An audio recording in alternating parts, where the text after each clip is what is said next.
and 1. Hello. Welcome everybody to the Mind, Body, and Soul television show, coming to you live on consciousevolutionmedia.com, as well as YouTube Live, and also on Google Hangouts. And I'm your host and the founder of Conscious Evolution Media, Coach Steve Toth, and we have a returning guest with us this evening, Glynda-Lee Hoffman, who is an author and an expert on the brain, and I'm sure many other things that we're going to find out about. So welcome, Glynda-Lee, to the show, coming to us from somewhere in California, right? Yes. Hi, Steve. Thanks for inviting me. Oh, sure, absolutely. I'm fascinated by all the things that you do, and I'm sure our viewers as well. And our theme today is really interesting because everybody, not everybody, but a lot of people are fascinated by the brain, and lots of people have lots of opinions and all that good stuff, which is what the brain does. Yeah, and, that's everything. And what I'm more interested in, I'm less interested in opinions, and I'm more interested in the truth, and how do we get to the truth? And I think how we get to the truth, and tell me if well, I'm here's close, a big truth. Is through science. Yes, here's a big truth. The brain doesn't know anything else other than what we tell it or teach it. So the brain is exposed to all of our information that we feed it, but if we don't feed it correct information, it can't give us correct information back. Or it just gives us back the whatever, garbage in, garbage out, right? Yes, exactly. So this is cool because I don't know these percentages and where they come from, and I don't have solid statistical data. Maybe you do, but there's a lot of conversation that's been around for many years that we only use 10% of our brain, meaning consciously, and the rest of it is in our unconscious mind. How accurate is that? Can you kind of well, verify? Interestingly, there were some studies done several years ago with fMRI scans to actually detect how much of our brain we use during specific tasks. And what was discovered is that the more focused we are, the less amount of brain we use, but the more brain energy we use in specific areas. So the idea that we don't use as much of our brain as we could is a little bit false. However, we could be using a lot more of our brain most of the time. Most of the time we're on autopilot. I mean, I guess what I want to check out with you, I mean, are we using 100% of our brain, we're just not aware of it? Well, the brain is always active. Mm-hmm. That's true. The brain is always active. The neurons are always firing, even when we're asleep. The critical aspect of our brain is whether or not we are using the brain, because the brain just uses itself if we're not piloting it. It's using us, doesn't it? It is. So I guess there are some 86 billion neurons, and you have them behind you there. I do. I have a whole collage of different neurons. I don't know how well they can be seen. Yeah, I can see them pretty well. So these things are firing, all the time. But how much of them are firing at once? Neurons that fire together wire together. So every time we do a task, especially a task we know well, a whole pattern of neural firings occurs. And the more efficiently those neural firings occur, the better we are at doing that task. So you've been sitting in front of your computer doing these shows for a long time, so you're very efficient at that. Oh, don't remind me. Oh my God. Right, but if you were to take on a completely different task, like learning a new language, your brain would have to fire in a completely different pattern. And it would take it a while. It becomes very klutzy, doesn't it? Well, all of a sudden.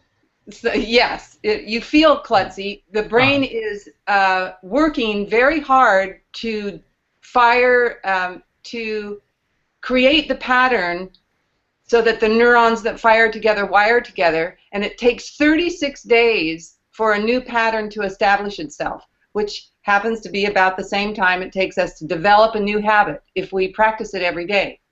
Mm-hmm. So I'm curious about how do we, obviously our network is about consciousness, and I'm very interested and committed to growth and of myself and everybody that's involved with us. But how do we expand our consciousness? I mean, how do we use our brain to help us expand our consciousness? That is always about the frontal lobe. The frontal lobe is the part of the brain that sits right here behind the forehead. I'll show you on my wonderful brain model here. This is called the big brain. The reason it's called the big brain is because it's big. It's bigger than a real brain. And the frontal lobe is right here, sits this part, and it sits right behind our forehead. So the human skull is very distinct. It has this very high domed forehead that the hominids and early hominids and bipedal hominids and the primates that came before us didn't have this. They did not have this piece of our anatomy. And in fact, this is the only piece of our anatomy that is uniquely human. So all the rest of our anatomy evolved before this frontal lobe, and the frontal lobe has only been in its current shape and mass for perhaps 200,000 years.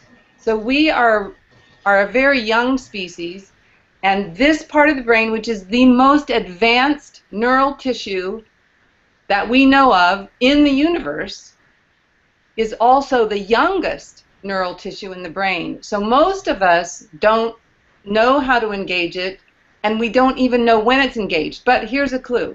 Whenever we learn something new, or whenever we make plans for anything, all that information goes through the frontal lobe. Also, anything humorous goes through the frontal lobe. We can't understand humor without the frontal lobe.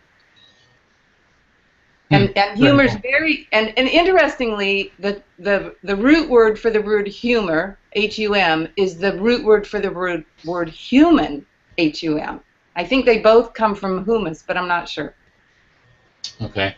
So I have been really fascinated, having control over matter for years, and I've had dreams. I've had this stuff came to me in meditation when I was able to levitate my body. Now I haven't been able to do it that I know of in my physical reality, but how is that connected to what we're talking about here? Interesting that you should ask that. I did a little research today on superhumans, people that seem to have superpowers. For instance, there's a man from Russia named... Like the X-Men? Almost. There's a man from Russia. His name's Alexander Levitt. He was born blind. He was born with a very unusual condition. His optic nerve was not connected to his brain. Later on in his life, he had several surgeries, and his optic nerve was then connected to his brain, but he still only has about 30% of his sight. Interestingly, he has learned to use his brain in a way that uses all of his senses to detect objects and movement. And he has demonstrated by putting blindfolds on that he can play and win a game of pool because he has taught his brain to respond to light wavelengths of different color and motion simply by practicing it. So that's one example of seemingly miraculous powers that we can develop by training our brain, simply through our own intention. And by the way, our powers of intention are also located in the frontal lobe. which is a very unique aspect of being human. Most people don't realize this, but a dog, a horse, even an elephant can't think to themselves, I want to be a better horse, or I want to be a better dog, or I want to be a better elephant. We are the only creatures who can do that. And by planting the seed of change consciously, we can evolve our own awareness, expand it to include what we think of as Christ consciousness or master consciousness. All of that is planted through the seed of intention in the frontal lobe. And the frontal lobe then goes ahead and makes it happen. So then are things like remote viewing, telepathy, Yes. Yes. telekinesis, Yes. are these all things that when we involved in these, are we using expanded version of our consciousness or frontal lobe or conscious brain? Are we actually proving that we are expanding that 10% to a higher level? Sure. In the same way that autistic savants have these very special gifts, there's a young man from England named Daniel Tammet who can recite the numbers of pi to the 22,000 numbers, and in actuality he's not remembering that. His brain is simply firing off signals and he's reading it, and he will even tell you that. So our brain is capable of way more than most of us can even imagine. And there are a few individuals out there who actually demonstrate these kinds of qualities and reveal to us that, yes, it is true, it's not speculation. Even though scientists can't explain it, the evidence is there. On the bottom of my emails, I have a quote that says, "One good example is worth 1,000 theories." Well, yeah.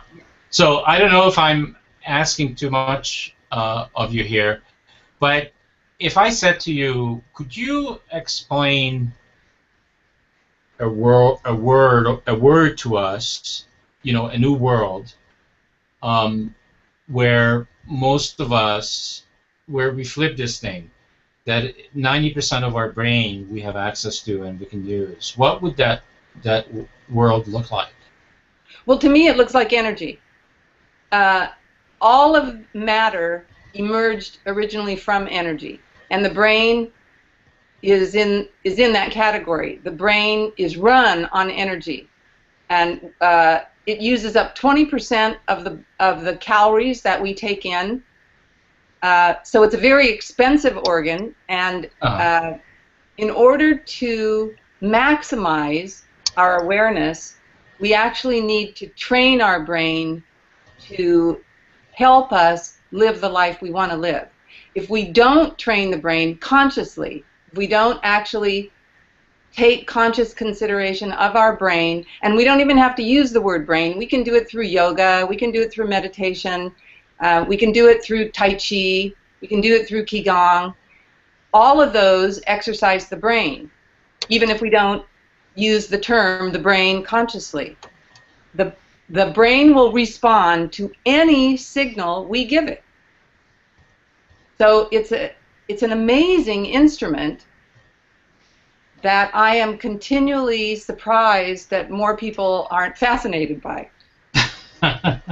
I'm very fascinated by it, and I'm also curious as to what are you doing with it that you can share with us that may give us some insight into how to expand this knowledge. First of all, I was led. I don't know why, it's a mystery. This is one of the things I learned about life. Life is a gigantic mystery as well as an enormous fact. So both elements exist there, and there are many things in life that, even though we can witness them, they still remain a mystery. And the brain, it falls into that category. There are many facts we can learn about the brain, but there will always be mysteries about the brain because the brain has a quality to expand beyond our own imagination.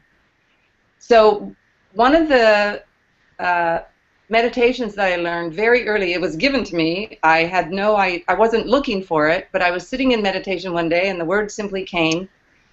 I am energy. I am light. I am love.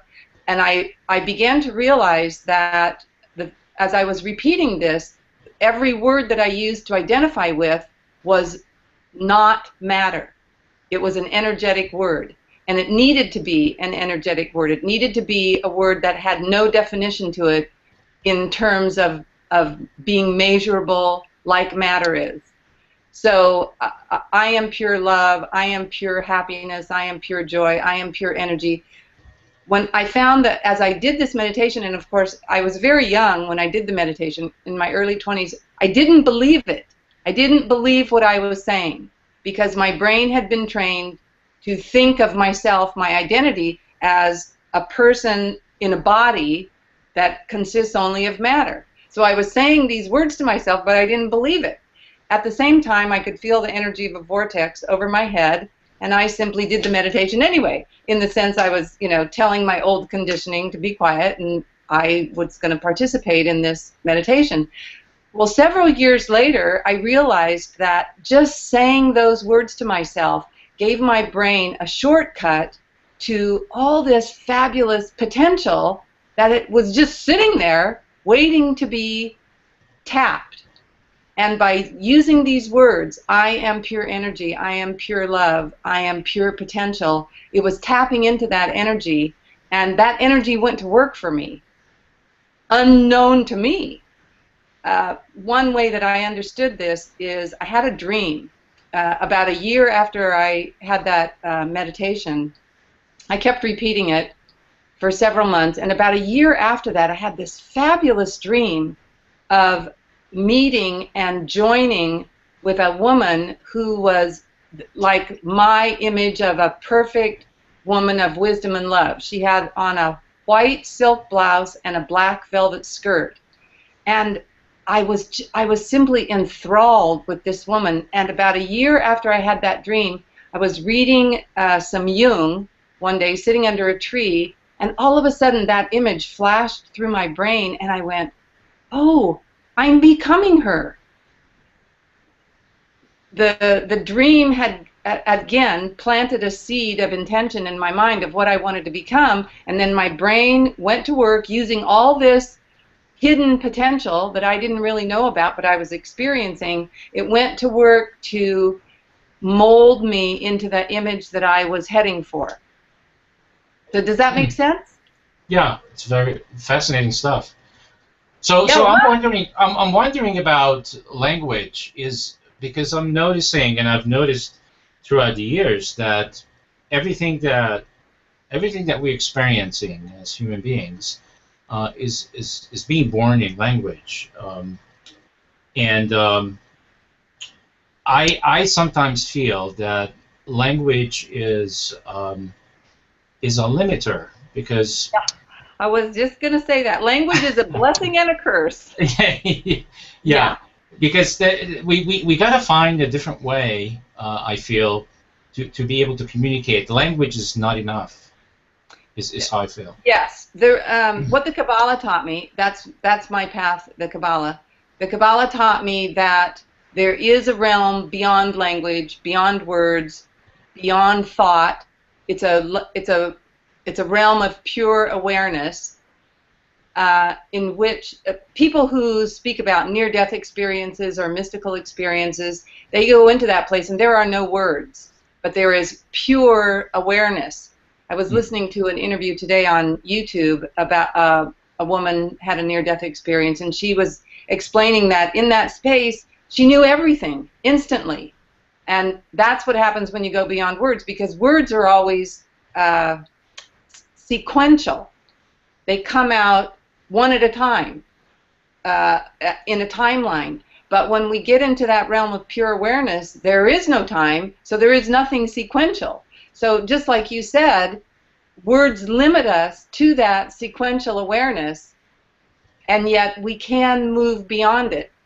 And every mystic from that has ever been known or tried to explain that experience has always said it's impossible.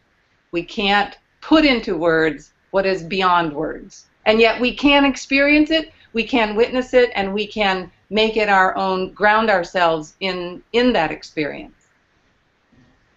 Yeah, actually, that's very interesting where you took it, because I was going to take it there next, which is how do we like transform time and space, because that seems like another limiter to me. We seem to buy into this thing that we operating in time and space, and I'm not sure that that's accurate.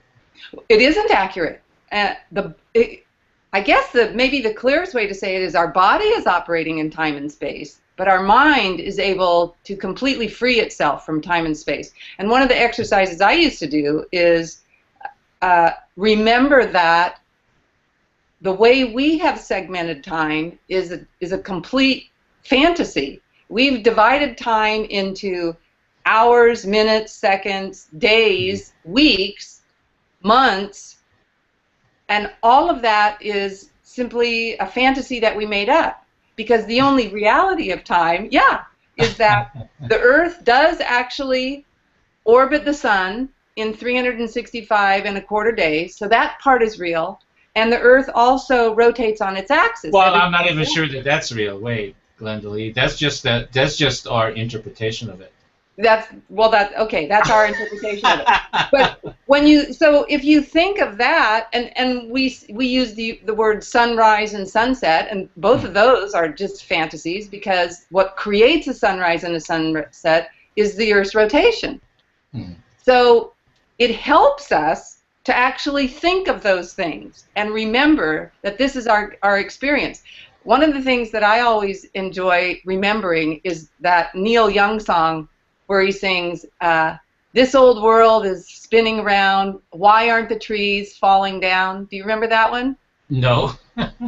It's a great song, because he's actually honing in to what's really happening. Right now, we think we're sitting in this chair on a steady, piece of ground, when in fact we're flying through space at a very high speed, and at the same time our planet is rotating very quickly on its axis, and yet we don't know any of that. Our brain hasn't processed that information, because what our brain is processing is gravity. Wow. And yet all that's going on. And beyond that, there are the swirls of energy that birth those circular motions billions and billions of years ago, and keeps that balance moving in a mystery that we have yet to witness. So is this taking us, Glynda-Lee, to a new horizon, a new I don't even know what to call it, because language is so limited. A new possibility of evolution where, and I don't want to call it superhuman, but I don't know what the heck to call it. Well, certainly, I would hope that we will develop our awareness to the point where we can solve our problems. Because if we don't, we're in big trouble. We have evolved to the place where we have learned how to manipulate matter and the power in matter, to the point where we are now destroying our ecosystems, and we're using technologies to destroy other human beings and animals, and we've actually convinced ourselves that this is progress. And the real progress we need to make is we need to all be involved in developing systems that mimic nature, because nature is sustainable all by itself. In fact, I've been reading a fabulous book by Jay Harmon, who is a biomimic expert, and what he's made me realize is that through biomimicry, we can solve every single problem that we have right now. And in fact, they are the only ways we will solve these problems sustainably, because nature has worked out the whole sustainable system for us. The whole secret to nature's sustainability is using waste from one system as fuel for another system. And that's how nature constantly sustains itself and recycles all its energy. And that's I agree with that, Glynda-Lee. But here's the thing: what I'm experiencing is that we're still stuck in goodness and evil. Yes. And I don't want to go religious here, but you're talking about polarities. Yeah. I mean, it is if you look at the entire Hollywood, all the movies, all the TV shows, everything is about good and evil. Yeah. Still. Yes. Humanity seems to be mimic this. I mean, if you go to, MSN.com or you go to Google, I don't care where you go. Yesterday, the entire world was talking about the airplane that was shut down. Now, in order to do that, in order to shut a commercial airplane down, I couldn't do it. And I'm not saying that I am special, but I couldn't pull the trigger. Right. I understand what you're saying. Now, whoever pulled the trigger, somebody did. Yeah. Here's what I've learned to see. The brain has 4 major cortexes that develop during those phases of evolution: reptilian, mammalian, hominid, and human. What's happened is that, for the most part, we're all trapped in those older 3 cortexes: reptilian, mammalian, and hominid, and their default mechanism is always survival. And survival orientation for us, because we can use words, involves good and evil. Only when we get into the frontal lobe and learn that good and evil are romanticized terms that we've come up with to try to explain the unexplainable, do we realize that those terms only apply to survival orientation and not thriving orientation. What I learned in the Kabbalah is that good and evil have been completely misunderstood, that they actually represent 2 opposing kinds of energies, and we got that completely wrong. Disruptive energies are what most people think of as evil because they disrupt the status quo, or static continuity, which is basically how we're operating now. I mean, in school, this thing is what blows my mind. We still teach the same subjects in school that were taught in ancient Greece 2,500 years ago. So our education system has not evolved beyond the earliest part of civilization. So we have a long ways to go. I'm hoping that in the next 20 years we'll have enough disruption in our communities that this is what disruption is required to move us beyond a static thought process. So we have to let me interject something. Yes. This is just me. This is just coming to me right now, so I need to share it. So it seems to me that the world is full of evil stuff, okay? And the world is, pardon me? It appears evil, yes. It appears, yes. And I know this because I've been doing this work for a long time, so have you. And I know that there are a lot more good people than bad people. Yes, there are. We know that, okay? Yes. So why is it, I am not understanding, comprehending, whatever, that why are all the good people standing around watching this go on? I know, that's tough. This is what I call it, lizard-brained, the lizard-brained jerks are the ones who... It's like the bullies, like in the school, yes, the bullies get to do all this stuff, and yes, everybody just stands around watching it happen. Yeah. And I was never that person. I always put my hand up and I said, this is not right, this Wonderful. is wrong, this has got to stop. Yes. That's why I do what I do. Good. And the more people who do that, you're using your frontal lobe, you're saying this is not legitimate human behavior, we can't glorify it, and yet, just as you say, Hollywood, the media, they continue to glorify those kinds of behaviors, and it is too bad because glorifying those behaviors keeps us stuck in those behaviors. Yeah, yeah. Okay, I'm glad you said that, because that's why I'm feeling that as a humanity we are stuck in this. And what needs to happen in order for people to kind of wake up and move on from this? Because we got to move on. We're wasting a lot of time and energy. Yes, we are.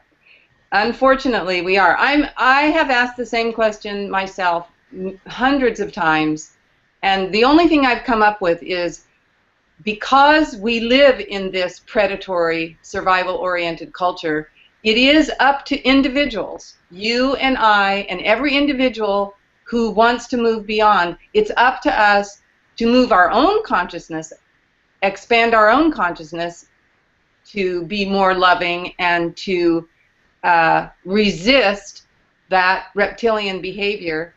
And the more of us who band together and continue to do that, the more possibility there is for change. And it has happened. And here's the interesting thing. We saw it happen with apartheid. We saw it happen with the civil rights movement with Dr. Martin Luther King. Interestingly, and this is something that a lot of people don't understand yet, but it's true, follow the money. People have been saying that all along. Most people don't realize that apartheid ended when the black South Africans refused to engage in commerce with the white businesses. That's what really brought down apartheid. Yeah, there were demonstrations, yeah, there were riots, yeah, there were beatings, but until the black South Africans disciplined themselves to not engage in commerce with the white businesses, apartheid stayed where it was. And a year after they engaged in that process of refusing to do commerce with the white businesses, apartheid was over. And the same thing happened in the South. It began with the Montgomery bus boycott. So we vote with our dollars. Every time we spend money, we're telling the economic system what to keep circulating. So all the guns that people are buying and all the slogans out there. I remember seeing a bumper sticker that said, with guns, beer, and trucks, who needs women? And that is a perfect reptilian thought process there. So the more of us who engage in expanding consciousness thought processes, like you are doing all these internet radio programs that you do and getting them on YouTube, the more that kind of energy gets out there, the more it gives other people permission to stand up and point the finger to the reptilian behaviors and say that's not okay. It's not. That's not. In fact, I like to say that's not even being human. Yeah. So let's just move one step above this. So I'm talking about all the people, all the good people out there, and there's millions of them, that are just standing around doing nothing. What is it going to take for them to move off to doing nothing status? What the Kabbalah taught me is it's going to take a disruption. Disruption is the process that begins a new cycle. So, like the plane. And I have a good example for you, by the way. Good. For our viewers, so let me give one. Okay, so when I was in I was born in Hungary, and everybody that watches our network or our shows knows where I'm from, so I'm not going to spend any time explaining that. But when I was in Hungary, because I could not stand for communism, I figured out at an early age, when I was like 12 years old, that it was not the right thing, and that they were lying to us. And I raised my hand.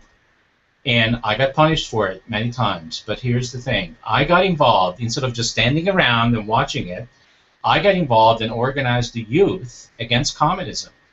And we did, on March 15th, which was a special day every year, we did a march. And I don't know if you know, but most people may not notice, but when you live in a communist country, you don't just go out there on the street and march. That's against the law. Right. So I, I did that, and I paid for it dearly. But here is the thing: the parents of all the kids that did this every year came out and watched their kids to be beaten by the cops and by soldiers and hauled into cars and trucks and taken away and continue to be beaten, and people just stood around and watched it happen. That's what I'm talking about. That's what I'm talking about. So you were involved in a disruptive activity, those marches. That was disruptive. Mm-hmm. And it was the youth who were doing the disrupting, which is generally the case. But the parents were not involved. The parents were passive. Correct. So, and you can say that's a similar pattern with mainstream population. There are a few people who are active, who are disrupting the status quo, but most people are passive. And you're asking, what's it going to take to light a fire under all those passive people and get them moving? Yeah, like for example, if I connect this to our current status quo of the United States, I mean, you don't need to be, I'm not even gonna say that. Okay, so all you have to do is like be present and accounted for, and see and feel that our politics don't work. Yeah. The way we handle our money doesn't work. The way we handle education, nothing that we're doing in this country right now is working. No. Yeah, How much longer are we gonna stand around and just watch it go down the tubes? Yeah. Yeah, that's a good question, and the only answer I have is the more disruption that happens, the more possibility there are for those changes that we want to come about. And what usually happens? I mean, what has to happen? A revolution? People just have to get so tired and sick of it that they'll just basically say, this is it. We all reached the limits of what we'll take, and is that what it's going to take? I think several things will come together. And I didn't even know this conversation was going to go here, so I never know where the heck we're going to end up, but it is where we are. So. Well, I think you're bringing up some really critical thoughts, because I think everyone thinks like this. Those of us who are aware say the same thing you're saying. It's all broken. The whole system is broken.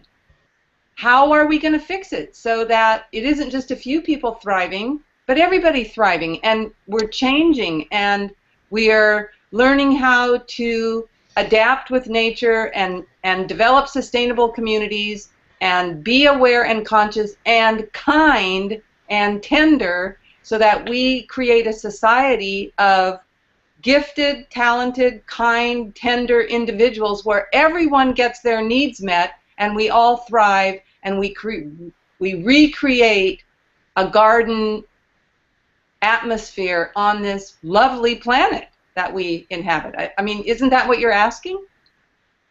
Oh, absolutely. Yeah. So, I mean, the way we are living, is a choice, and I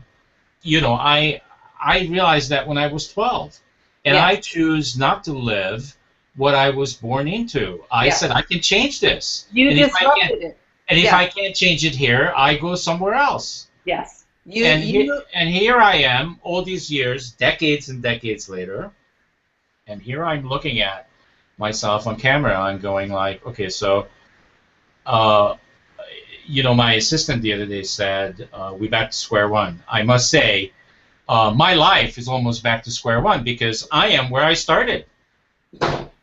Well, you can't step into the same river twice. Well, I know. I'm not saying I'm exactly where I started. I'm just saying. But you're feeling frustrated. I'm feeling that. I'm not even sure it's frustration. It is like What does it feel like? It feels like, you know,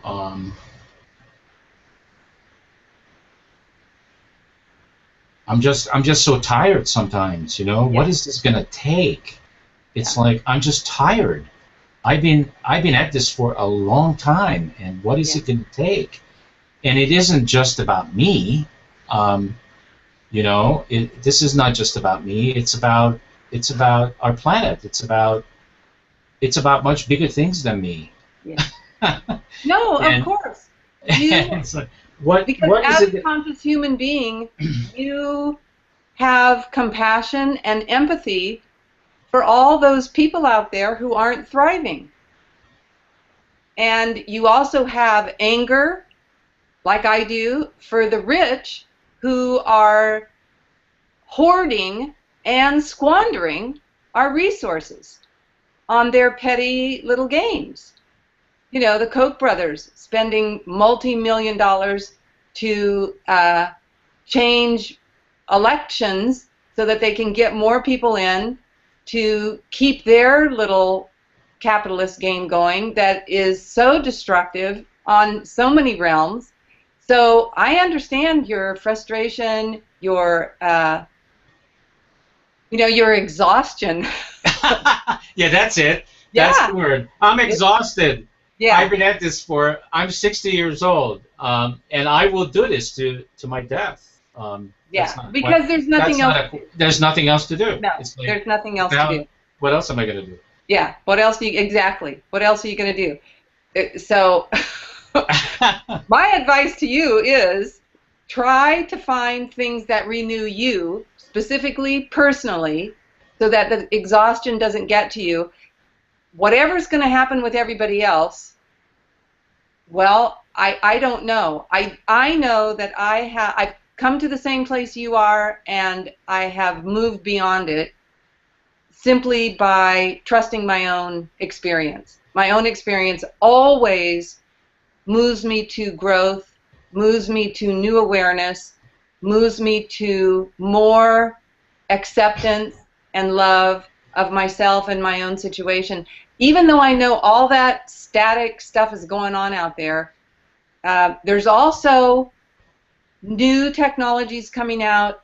This person that I'm reading the book now, Jay Harmon, he's the one who has developed the fans that look like whale fin blades, and he's started several companies, and his whole purpose in being alive right now is to introduce the idea of biomimicry and get as many manufacturing processes as possible to take on those principles and transform manufacturing processes so that we utilize our energy sustainably, and in the process we clean up all the environmental messes that we've created. So that reading him gives me hope.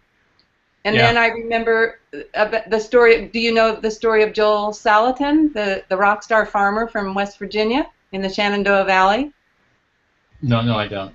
Well, he is this fabulous man who has discovered a way of farming that is so simple, based on growing grass, that totally rebuilds the soil at the same time that it produces all these animal products and byproducts that are completely natural and healthy. And if every farmer adopted his methods, they would immediately, in fact, there's a farmer in our area that had a huge ranch. 20 years ago, they were about to go under. They adopted his methods, and now they are just thriving. They have 3 generations on their farm. The husband and wife, who both had to take outside jobs to keep their farm afloat, now live on the farm and do not have extra jobs. And in fact, this farm has workshops every summer and trains new farmers. So when I read about these kinds of activities, it gives me hope. There are people out there who aren't standing around watching, and that's where I'm keeping my focus so that I don't get exhausted by the multitudes who are still static. Yeah, well, I get that, and I'm doing the same thing. I You mean, are doing the same thing. we're gonna have someone very special that's about to win the Nobel Prize come to our network next month. Oh, That congratulations. somebody, and again, it's related to science. Somebody that developed a molecule that has the potential now to cure cancer. So to me, that's a big deal, and I mean, yeah, that gives us. Yeah, I don't like to use the word hope, but it gives us energy that Yeah. we are in many ways on the right track and we're doing the right things. Because I don't focus on all this negative stuff. I just for some reason brought it up today because primarily because of what happened yesterday with the plane. I'm still very sad Yeah. that we as humans can do this. Yeah. I mean, can you And imagine? Do you know how many 777s I've been in? And you're sitting there. There were 80 kids on this plane, 80 children, yeah. and it's like, what the heck? Yeah, it is sad. It's incredibly sad. And if we dwell on it, we can certainly get really depressed. Yeah, I And don't you're want to go right. there. I mean, those were 80 precious lives, and now they're gone. And the whole thing was unnecessary, like so much other. uh, When I was young, I did the same thing you did. I realized that adults were in charge, but they had no idea what they were doing. And, and it's still the case, unfortunately. Yeah. The adults who are in charge really don't have a clue what they're doing. They're operating from their reptilian cortex, which is into power and territory, and that's what you see going on. And until we get more people operating out of their frontal lobes, it's going to continue. So we're left, on the fringes, doing whatever we can to keep our hope and our vitality alive, because it's essential to us. It's essential for us to keep ourselves healthy, hopeful, and revitalized, because we're the ones carrying that banner. You are. Absolutely. Thank you.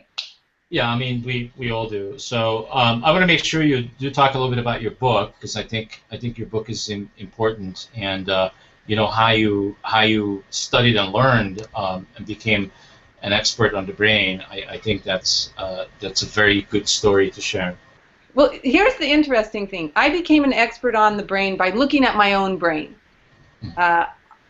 I learned to look at my brain by studying the Kabbalah. So I should have a copy of my book, but like most authors, I'm not the best marketer. The name of my book is The Genesis Code, Your Key to Unlocking Hidden Genius. And you can see it on my website, which is www.thegenesiscode.com. And on my website, you can get a free ebook called 7 Techniques to Cultivate Your Genius. You just have to fill out a little form, send me your email, and I'll send you that free ebook. But the interesting thing is that I know from studying my own brain through the Kabbalah by becoming a good watcher. That's another thing the frontal lobe does. This frontal lobe is the only part of the brain that looks inward, and what it does is check out what the rest of the brain is doing, and that's called awareness.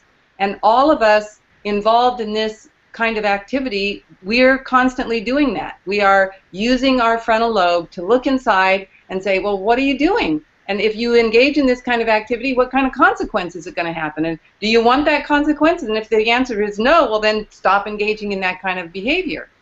So that's what awareness is about. And it's interesting, when I read about neuroscience, there are very few neuroscientists who look at their own brain. They're busy studying, the brain as an object instead of the brain as a subject. And so there's another place where the experts need to look inward and look at how their own brain is functioning. That's my hope. Yeah, awesome. Yeah, walk the talk, and share with us. All these experts need to share with us. What do we need to do, or what could we be doing to improve our own activity of the brain? My sister came up with actually it was my cousin. One of the things I said about the frontal lobe is that through frontal lobe awareness we gain wisdom, integration, and by integration I mean we learn to integrate our feelings and our thoughts and our values all together in a pattern of wholeness. So wisdom, integration, happiness, and intention. So she was saying that to my cousin. My cousin goes, "Oh, that's why high." So that's just one of the little tricks that we've learned. You can just tap your forehead and go, why high? Wisdom, integration, happiness, intention. And the more you put your focus on that, of course, the brain, that book, The Secret, that's another one of those magical things the brain does. It actually gathers the information and gives it to you that you want. So the big secret to awareness and growth, personal growth, is wanting it. You have to want it. So when you're saying, why are all those people standing around? Maybe it's because they've lost the ability to actually want something better. Yeah, or forgot. Yeah. So maybe what we need to do is help them find that desire again. I don't want to be unhappy anymore. I want to be happy. I want to be healthy. I want to be joyful. Well, and there are thousands of opportunities, I think, for all of us every day to make a choice in terms of doing the right thing or not doing the right thing. Yeah. I mean, I'm watching myself all the time. I'm going like, there's all kinds of opportunities, and there's all kinds of things that occur throughout the day that you know could sway us, you know, either way. But I'm paying attention. I'm being aware. I'm going like, okay, what should I be doing in this in this situation? What's the right thing to do? Is what I'm asking, and the answer comes as long as we ask. Yes, very good point. As long as we ask, it's very important to ask the right question. It's not so important to have the answer, because when you ask the right question, it sparks the brain off. I guess what I wanted to communicate about this is that this is not that complicated. It's like people sometimes think that, you know, this is going to take some, you know, special training and some special wand that we're going to have to use. It doesn't take any of that. It's actually pretty simple. It is. That's the thing that continues to amaze me. The more I grow in awareness, the more I realize that being a full, whole human being is actually quite simple. We want to be loved and accepted. We want to be creative. We want to be productive. We want to be part of a community. We want to feel good in our own skin. So we have to educate ourselves, and it's up to us, because the culture out there is educating us with its values, and its values are not wholesome and healthy. So we have to recognize that and educate ourselves. But it's not that hard if we just stay focused on what we truly, deeply, authentically want. Perfect. I couldn't end the show you know, with a better message, other than I just want to say, just do the right thing. Yeah. Steve, it's been fabulous. Glynda-Lee, it's been a great conversation. You were awesome. It's like, wow, I can have these conversations with you. That is, it really like turns me on to a whole new level of conversation that I haven't had before. And you get it, and you know, when you describe something or when you say something to me, I get it exactly what you mean. It's fascinating. Yeah. And I think this is available to all of us. So, hey. Well, like you said, it's pretty basic. We've been conditioned to think that being human is suffering, is hard, is painful. Supposed to be painful. Yes, exactly. Yeah. Painful and involves punishment. And of course that comes from religion. But the truth is, when we become authentically human, and this is the part I love, and because this is what I experienced, when we become authentically human, the nature that we express is angelic. And that is our true nature. We are actually angelic beings, and I'm going to try to quote myself, heroically attempting to express those superior qualities in the face of a culture which suppresses them. Wow. Yes, that's who we are. Right before I started the show, I had a whole bunch of different opportunities to wear from my closet a shirt, and I picked this white shirt because it spoke to me. And I normally don't wear a white shirt. I've noticed. I noticed. I can count on one hand in the last 10 years, so can my assistant, that I have worn a white shirt. For some reason, it was just going to be a special evening, a special show, and now that you brought up the energy of being angelic, it's how I felt. Yeah, angelic. That's who we truly are. That's what we strive for. Yeah, awesome. Yeah. Well, thank you. What a gift. Thank you so much, Glynda-Lee Hoffman. Thank you for having me. Yeah, and everybody just keep watching these shows, and especially this one, so we can take it to PBS. The more you watch this show, the better the possibility and the opportunity that it ends up on the top 10, and we'll take it to 100 million eyeballs, because that's what this is going to take. That's what I'm committed to. Okay. Thank you. Yes, thank you, Steve. I love you all. See you guys next week. Bye-bye. Have a great weekend.